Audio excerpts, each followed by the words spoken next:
Banten itu sebenarnya kalau dalam proses beragama itu dia adalah produk hilir.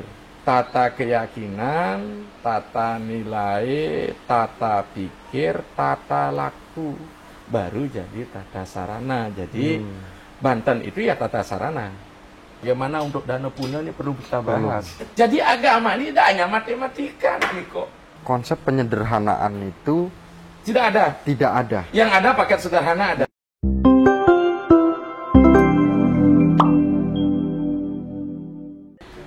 Om Swastiastu, pemirsa Hindu Channel.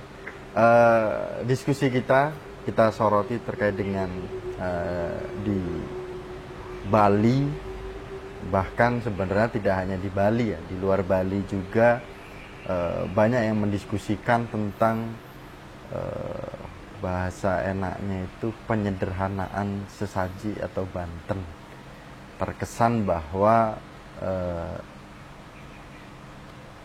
Banten ini memang diistimewakan, kayaknya kok besar banget, megah banget. Kalau ritual itu kita habis tidak cukup, kalau 50-30 juta harus sekian ratus juta. Ini yang sering terjadi, berita-berita atau informasi antar umat seperti itu. Dan tentu diskusi kita ini hari ini bersama dengan Ide Pandita Empu Jaya Acaryananda. Om Swastiastu. Swastiastu, Nak Miko. Ya, kita suara lagi. Podcast lagi kita. Ya. Nggak capek-capek.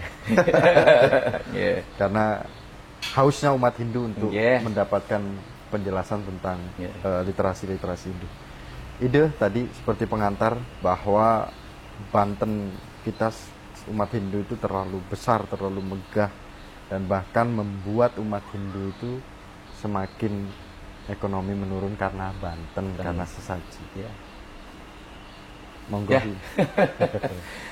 Berpendapat, silahkan saja persepsinya kayak apa, asumsinya seperti apa.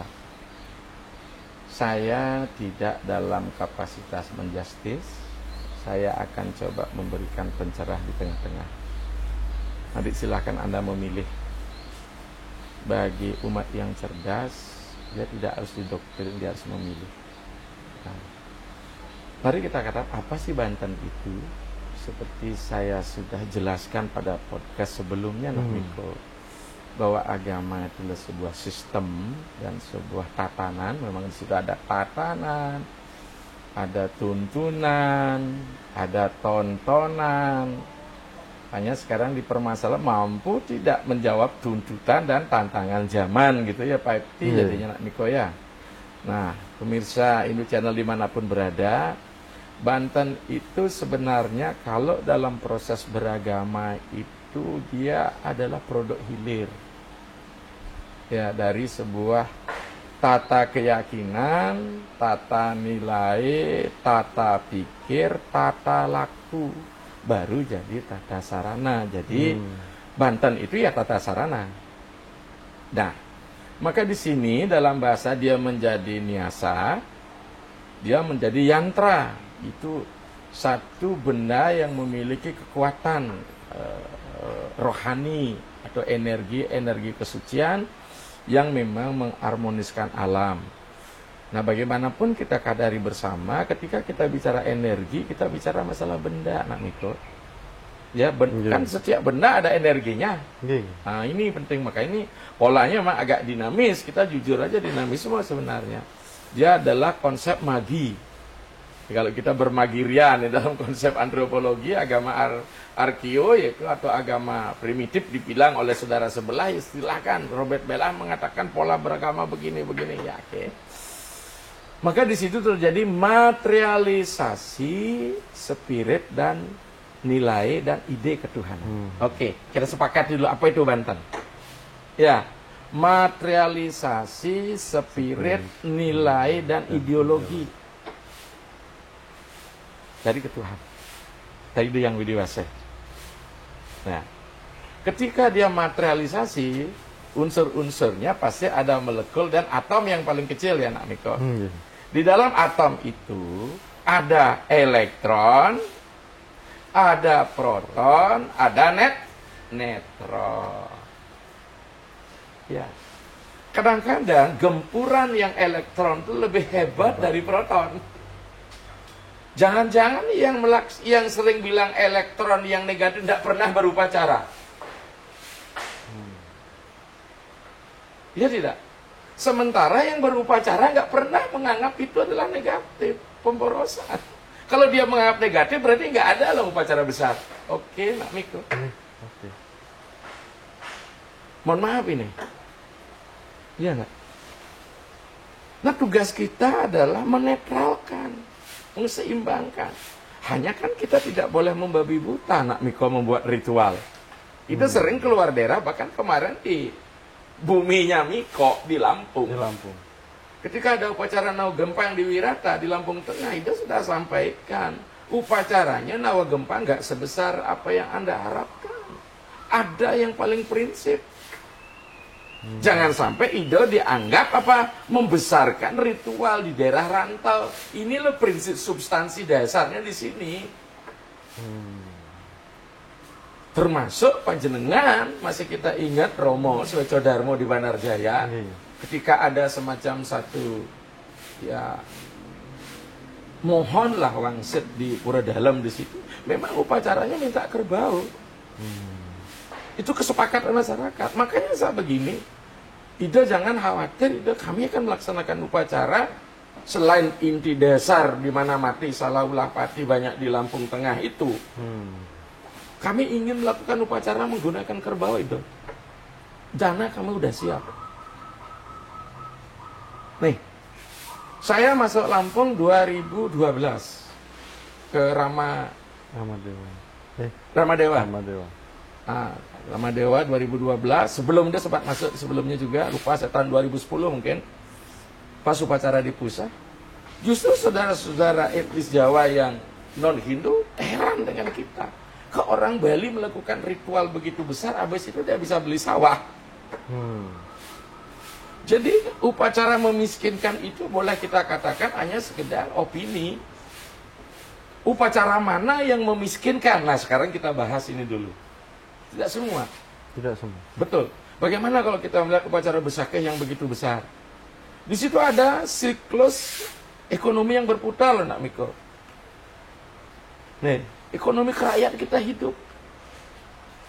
Nih, kalau kita bandingkan, bukan bandingkan ya, sandingkan dengan agama sebelah, dipisahnya kan dua keluar. Ekonominya berhenti. Iya. Berhenti dikit. Lihat di sini siklus ini dulu. Nah, hanya masalahnya sekarang, apakah orang Bali ikut berperan aktif di sektor real ini? Kan ini masalah ketika pola pikir orang Bali menjadi kaum borjuis. Dia tidak sebagai produsen, tapi dia menjadi konsumen. Ini masalah, maka ini penting sekali mengatur gimana model ekonomi. Datangkan kelapa dari luar daerah ke Bali. Iya, konsumtif. Datangkan pisang dari luar daerah ke Bali. Iya. Beras. Iya. Janur. Betul. Semua seluruh Indonesia menikmati. Iya.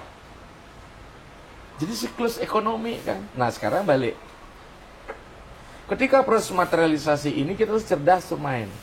Ini tergantung si pemimpin upacara kan. Apakah beliau mementingkan itu? Nah sekarang mari kita lihat. Apa parameter ketika kesuksesan beragama? Ini sebenarnya perbincangan panjang, Nak Miko, nanti kita lanjutkan lagi.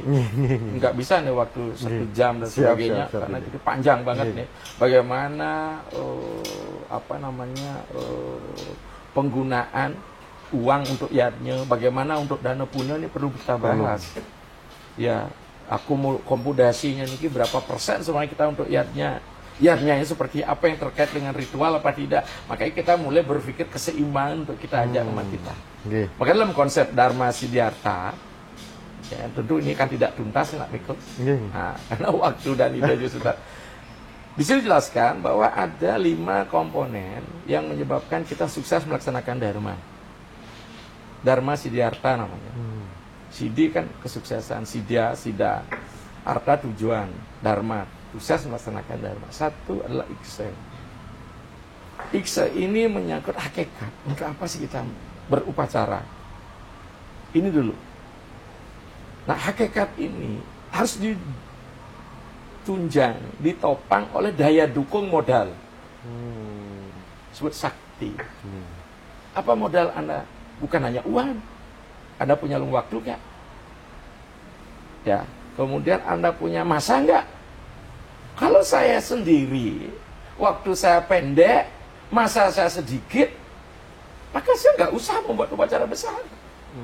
Kan ini yang belum teredukasi. Maka saya tekankan sama anak-anak penyuluh, alumni anak didik saya. Ya mungkin karena di Bali kita homogen, ya tidak begitu penting kita Dharma Wacana, nak Miko. Beda kita di luar daerah.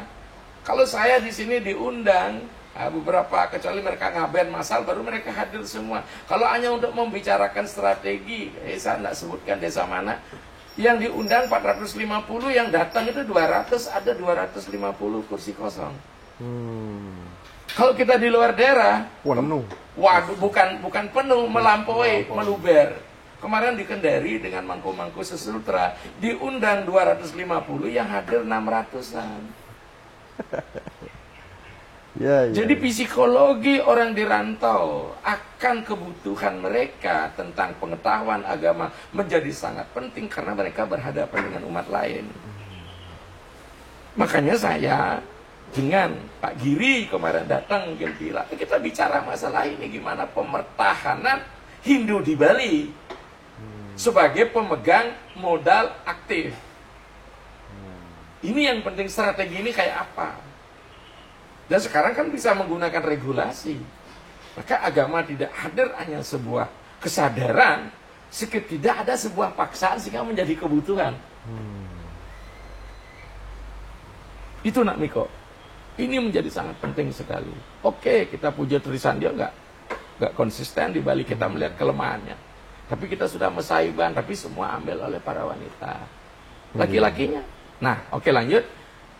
Iksa sakti desa. Ada tidak petunjuk. Jangan upacara disederhanakan, yang memang sudah ada paket sederhana.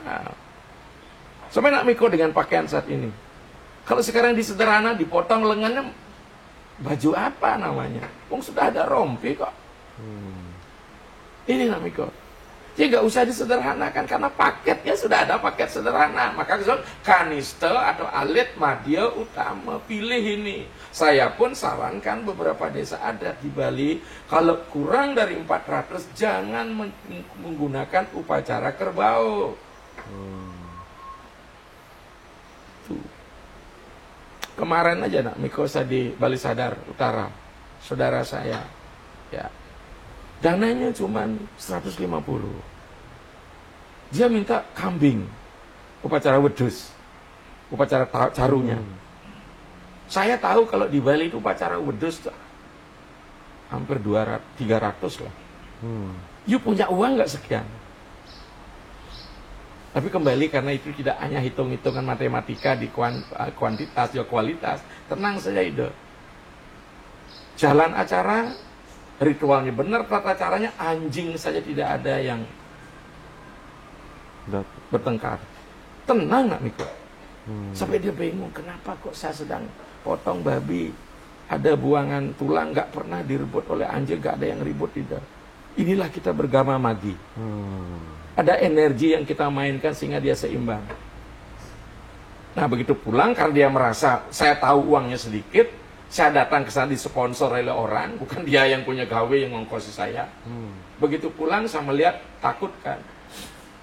Ya adalah uang saya nggak tahu berapa, saya kembalikan hanya uang pengungkap daksina, saya memuja itu kan ada sesari itu buka aja sama kan, saya kembalikan. Begitu akan pulang seperti itu.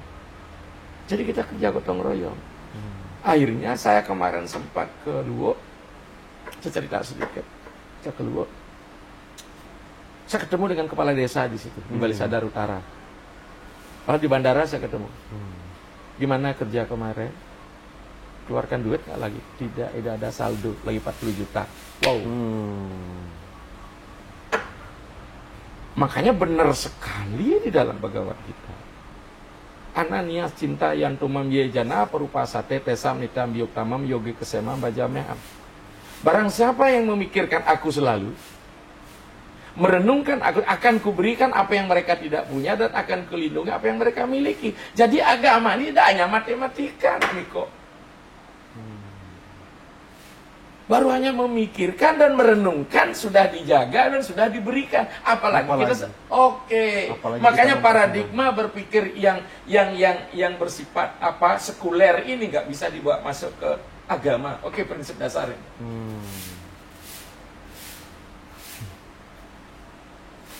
Makanya cara pandang kita sudah berbeda. Makanya saya katakan jangan-jangan ketika dia melakukan ritual, dia ngedumel di dalam hatinya. Sehingga ada ekonominya merosot. Itu yang disalahkan, yatnya. Oke, Nak Miko, Anda sudah bisa memberikan conclusion.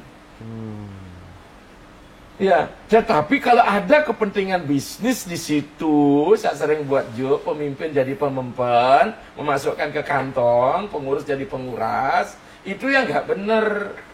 Ini yang menimbul. Tapi kalau sudah ikhlas saja, Tuhan, wong Jawa Gusti ora sare piye ge. Ya enggak? Inilah keyakinan yang kuat. Maka Iksa Sakti Desa ada petunjuk. Kemarin sudah di Malaris. Tahu nggak tokoh sepuhnya siapa? Pak Rino kan? Melaris Lampung. Lampung Timur. Dekat Sidoarjo. Iya. Dia kesini konsultasi ide umat saya 200. Jangan buat kebo, pakai udus saja. Saya gitu kan. Makanya kemarin di Lampung Tengah, usulnya saya yang menyarankan salah satu. Jangan sampai upacara ini diulang lagi biar ini yang terakhir. Kok ngomong begitu sih pimpinan umat? Itu ada seperti itu. Saya bilang apa? Mereka sudah memiliki kesanggupan gitu. Jadi saya kan merasa seolah saya mengeksploitasi umat datang ke situ. Padahal umatnya sendiri yang Ya. Makanya saya ingin, sekarang ini ritual-ritual kecil saya terapkan. Bagaimana saudara Jawa, saya nggak akan mungkin buat bebangkit. Ingat nggak Trimurjo, Lampung Timur? Ekonominya gimana? Sejahtera nggak? Saya lihat sejahtera. Sejahtera kok, Lampung Timur bagus. Sejahtera Lampung Timur di Trimurjo itu. Bukan Lampung Tengah dia. Sawahnya bagus. Ritual ini coba kita pikirkan ini. Kita jangan melihat pola pikir sekuler yang dibawa ke situ. Ya bukan berarti kita memanfaatkan pola pikir yang bersifat keikhlas itu untuk kita eksploitasi. Tidak, harus ada keseimbangan.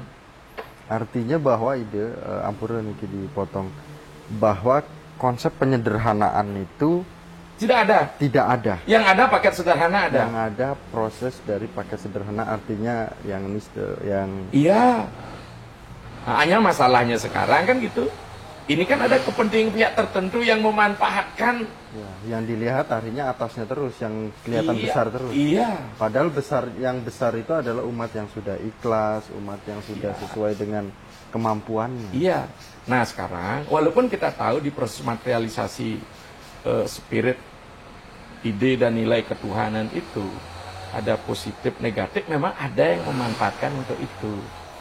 Bisa kita lihat eksesnya, nah. Jadi dengan masyarakat berritual, dia sibuk dengan kerja ritual sehingga dia bodoh. Memang ada tendensi seperti itu. Ya enggak? Karena dulu di masyarakat yang jadi sibuk orang Bali bilang ayah saja gitu, enggak? Ya. Kemarin saya ke Jakarta, malah justru di Serpong, di BSD. BSD. Saya melihat orang ayah membersihkan kelapa buat tusuk sate. Saya melihat kok lebih gimana ya? Membangun komunikasi yang jarang di kota itu dengan cara begitu ya. Jadi mereka bisa berdialog. Enak juga misalnya. Nah, jadi dia tidak teralienasi dari kampung budaya dan spiritualnya. Nah, oleh sebab itu Iksa Sakti Desa Kala waktu. Makanya waktu ini sekarang gimana ide kalau saya beli ritual? Nah, ini ada pertanyaan baru nih. Karena saya kurang waktu. Saya bilang, kok tadi multiplier effect seperti sekarang ini, orang sebentar mau wintan dia beli, dia beli pacaran ini, yang ini beli dia yang bertransaksi, saya nggak ikut terlibat, karena yang akan diwintan ini punya apa? Laundry. Ya laundry di hotel-hotel, di banyak menerima 6 hotel katanya dia layani. Nah sekarang bayangin tuh, kalau sudah kerja di laundry mau buat upacara kan nggak mungkin dia. Maka dia penghasilan laundry-nya sebagian juga diberikan kepada penjasa pembuat banten. Jadi kan sudah konsep dunia berbagi. Hanya dengan catatan di mana Banten ditransaksikan anggaplah sebagai sebuah benda material, begitu materialisasi, komodifikasi yang barang dagang, tentu rezekinya diperoleh dengan benar. Ini implikasi yang memang kemudian korelasi hubungan timbal balik yang harus dibangun. Makanya saya sering kalau kita ke Gunung Salak, saya tidak mengharuskan umat Sejabodetabek itu buat upacara besar, tapi filosofinya saya jelaskan. Ini penting dulu, sehingga ada kesadaran, walaupun sesungguhnya kalau kita membuat bahasa sepakat, kalau pola pikirnya sekuler tadi, berat masuk ke sini. Ya enggak? Nanti kalau kita sudah tidak menghasilkan apa-apa lagi, sudah masa purna tugas, hanya menyiapkan diri untuk pulang, ya enggak usah buat ritual besar lah. Nyanyi-nyanyi aja sudah cukup kok. Ya enggak, Miko? Nanti kan kita lihat selama 6 bulan ini banyak hal yang bisa kita bicarakan. Bagaimana pola agama bakti, bagaimana pola agama karma, bagaimana pola jenjana. Maka yang jenjana jangan dipaksakan pada pola bakti dan karma. Mereka masih aktif mencari rezeki dan sebagainya. Maka kalau sudah kita setengah bayam, kalau sudah masuk manula ya harus agama jenjana. Enggak lagi kita berbisnis besar-besaran lagi, enggak kan. Ya, kalau sudah manula enggak bisa. Jelaskan dalam niti sastra. Kaisa sakti desa kalau tatua. Mampu tidak setiap sistem yang kita bangun dari iksa, tujuannya, hakikatnya, kemudian saktinya, kemampuannya, desanya sesuai petunjuk kitab sucinya, terakhir masalah kala, masalah waktu, terakhir tatua. Mampu mengangkat nilai kita. Tapi sekarang bagaimana parameter upacara itu tidak bermanfaat kalau dia tidak mampu mengangkat nilai tadi, tidak mampu membangun nilai. Di sini nak Miko. Ya. Namun ada sambungan lagi ide bahwa ketika kita yatnya, walaupun tadi sudah dijawab, itu pasti juga akan membuat siapa sih masyarakat yang nggak akan jadi ekonominya turun pertama. Yang kedua, bagaimana jika yatnya yang sudah disampaikan di Bali ini ada salah satu juga sempat viral videonya karena sudah viral jadi kita boleh dong menyebutkan namanya, Kajati di Bali yang menyampaikan ambil alih dong pemerintah upacara besar ini sehingga tidak membuat masyarakat atau umat Hindu itu ekonominya turun. Yang besar ini diambil oleh masyarakat, kalau bisa nih Banten dibiayai oleh masyarakat, oleh pemerintah. Oleh pemerintah. Sebenarnya kan sudah program itu. Contoh, ya Giri Praste kesini kan memang begitu slogan dari dulu. Hidup kita di Bali sudah berat. Kemudian pariwisata sebagai sumber passive income kita di Bali, dari mana datangnya? Kan dari pariwisata. Pariwisata kayak apa? Pariwisata budaya berbasiskan agama. Maka kalau sekarang ini jangan sampai Bali tidak dipelihara kemudian dijadikan sapi perahan, maka termasuk juga saya bicara dengan pemerintah pusat. Kalau Bali ini tidak Hindu, apa penghasilannya? Ayo Niko jawab. Apa penghasilannya? Apa yang bisa masuk dipisah ke pusat? Ini sagiri ini. Kita jujur. Kenapa produk dari manusia Bali yang beragama Hindu maka dinikmati oleh segelintir orang? Kembalikan lebih selayak porsinya. Karena dia ibaratkan, kalau saya katakan Bali ini kamadenu atau kamado. Bagaimana sapi bisa menghasilkan susu yang bagus, sementara kita tidak diberi makan dengan makan yang sehat. Selama ini kan hanya sumber daya alam aja dikembalikan banyak pada menjadi sebuah mangat di Aceh dengan gas Kalimantan dan sebagainya. Terus kita orang Bali, kalau Bali saja tidak beragama Hindu, apakah saudara Jawa itu bisa jual kelapa ke Bali? Saudara Jawa bisa jual janur ke Bali? Saudara Kalimantan bisa jual pisang ke Bali? Saudara Jogja yang jual batu patung-patung di Muntilan apa bisa di Bali buat galeri? Pengrajin kota gede bisa nggak? Makanya mohon maaf sekali, kita jangan hanya bersifat parsial, harus integrasi berpikirnya. Contoh sekarang ukiran ini, banyak sudah tenaga saudara Jawa yang ngambil pekerjaan itu. Nih, walaupun anak-anak Bali sekarang ngetrennya ke pesiar sekarang. Sebenarnya sektorial kita kan di Bali. Kenapa? Karena ketika uang diinvestasikan, dikembalikan, dan aneh kan pusat mengembalikan layak perjuangan kita, hotel-hotel. Bayangkan sekarang, pantai indah itu banyak yang lebih bagus di luar Bali. Saya kan sering keliling. Contoh aja kalau kita bicara Danau Sentani di Irian Jaya. Kalau di Bali, kalau Danau Sentani udah luar biasa penghasilannya. Pasir putih masuk Sulawesi dan sebagainya. Tapi karena agamanya, bukan agama Hindu, budayanya. Gimana kreativitas bisa muncul, bisa dijual.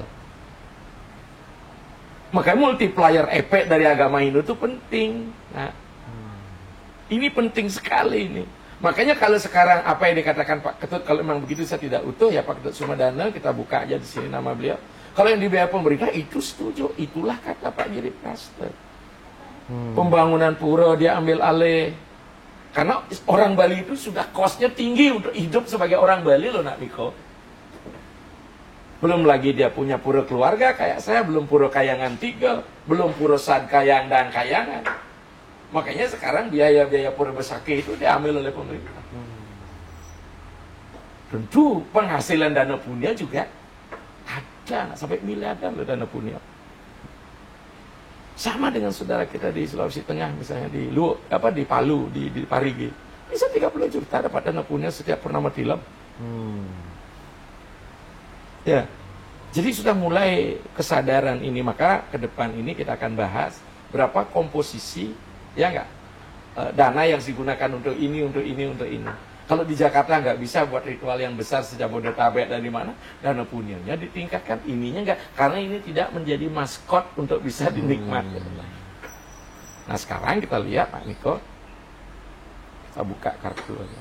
Di Belanda ada pura, di Belgia ada pura, di Polandia ada pura, bahkan di Cina pun ada kampung Bali. Kita buka sekarang, apa yang dilihat? Apakah mereka tidak imitasi Bali sehingga dia tidak datang ke sini, cukup di sini dia sudah melihat Bali? Berarti kan kita sudah tergerus nih kehilangan. Ya, nah ini jadi sangat penting. Maka dengan demikian pemborosan tentang yatnya ini mesti harus kalkulasinya jelas.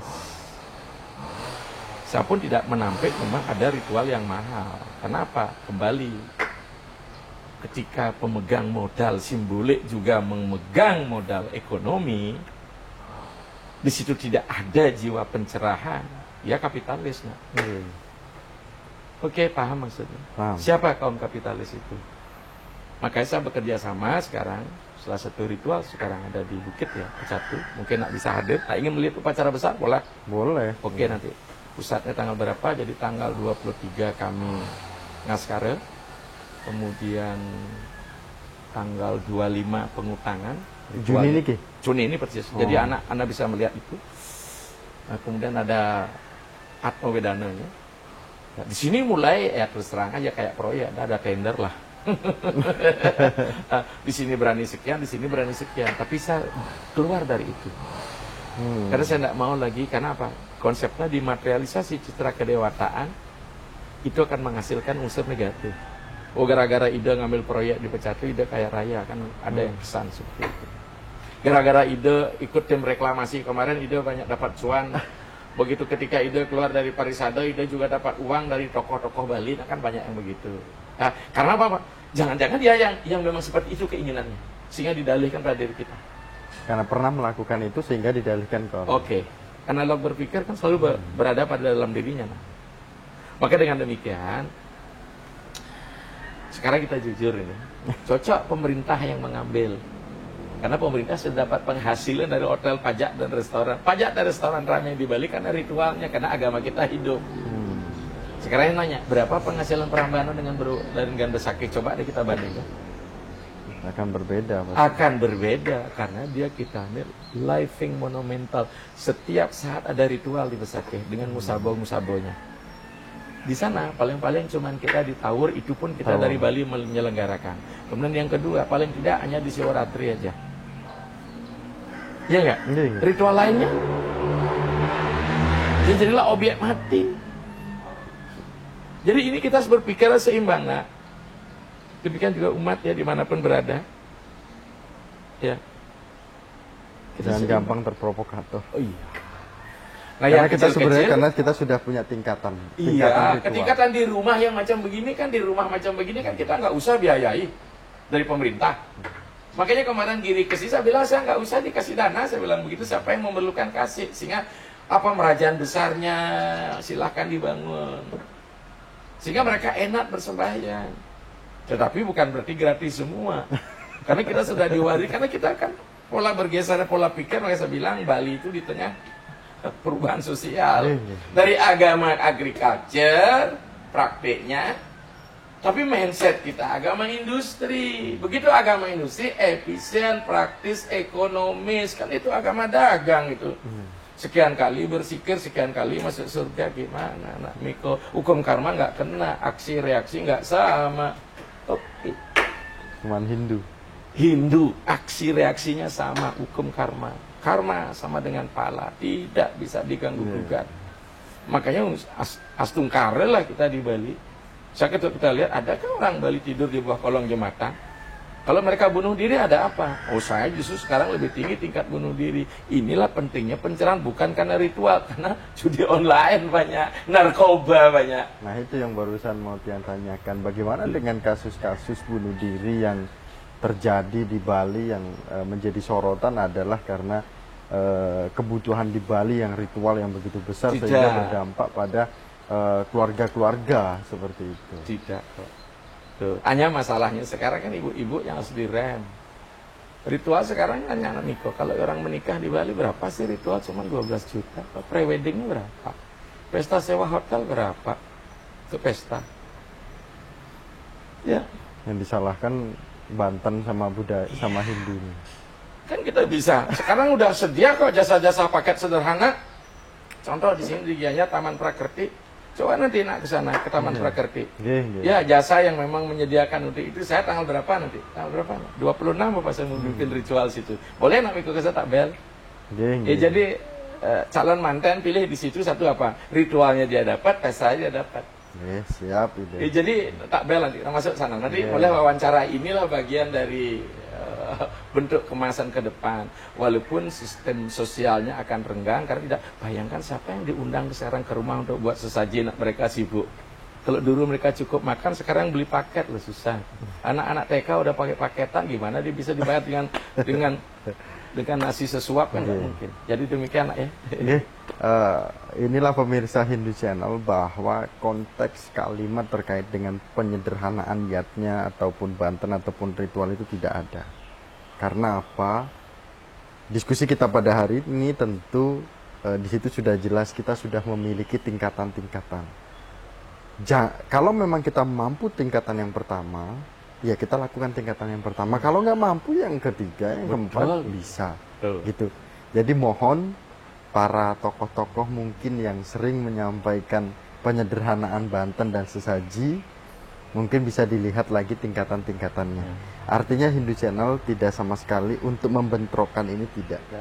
Ini adalah bentuk bagaimana orang yang sudah ikhlas, orang yang sudah beriatnya secara rutin berjalan, itu dianggap tidak ikhlas oleh beberapa sorotan-sorotan kanan kiri, padahal dia sudah ikhlas itu, dan astungkare yang sudah ikhlas, dia punya bisa menyekolahkan anaknya, bisa punya aset, bisa berjalan sosial juga berjalan. Jadi artinya bahwa diskusi kita pada hari ini tidak sama sekali kita menyudutkan sebuah ritual. Ini adalah perjalanan kita sebagai umat Hindu untuk beriatnya adalah bagian dari kehidupan kita. Di diri kita ada semua. Oke. Suksema Ide, kami tutup dengan Paramasanti bersama dengan Ide Pandita Empu Jaya Acaryananda. Paramasanti, Om Santi Santi Santi Om. Ya, semua. Ya.